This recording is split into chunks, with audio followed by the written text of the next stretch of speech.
నమస్తే తేజ న్యూస్ కుప్పంకి స్వాగతం. నియోజకవర్గంలో మా ప్రియతమ నేత, మా అందరి ఆరాధ్య దైవం, ప్రతి ఒక్క మనుషులు గుండెల్లో ఉన్నటువంటి నారా చంద్రబాబు నాయుడు గారిని 8వసారి పోరాటం చేసి ఈరోజు ఎన్నికల్లో దాదాపు 50,000 ఓట్లతో మా ప్రజలందరూ కూడా ఓటర్స్ గెలిపించారు.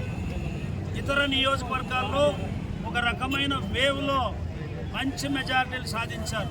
ముఖ్యమైనటువంటి ప్రజలందరికీ కూడా ఎంతో అవసరమైనటువంటి 5 ఫైళ్ళ మీద సంతకం చేయడం.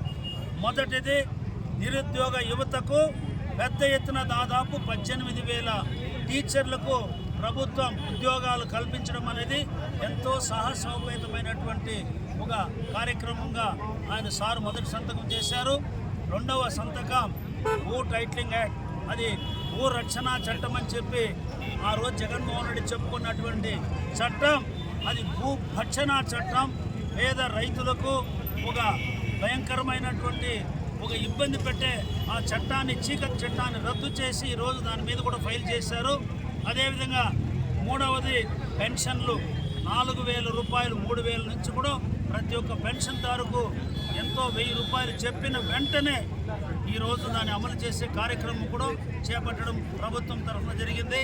4వది అన్నా క్యాంటీన్, పేదవాళ్ళకు అన్నం పెట్టే కార్యక్రమాన్ని అతి అద్భుతంగా జరిపిస్తున్నటువంటి ఆ కార్యక్రమాన్ని కూడా వెంటనే అమలు చేసేదానికి 4వ ఫైల్ మీద సంతకం చేశారు.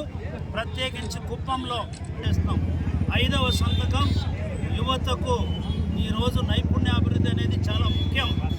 ఇక్కడ భారతదేశంలో పరిశ్రమలు కానీ ఇక్కడ సంస్థలన్నీ వచ్చినప్పుడు నైపుణ్యం కలిగినటువంటి యువత అనేవాళ్ళు చాలా అవసరం. కాబట్టి కుప్పంలో పెట్టినటువంటి ల్యాక్ సెంటర్లో దాదాపు 25 లక్షలతో ఒక నైపుణ్యాభివృద్ధి సంస్థను కుప్పంలో ఏర్పాటు చేశాం.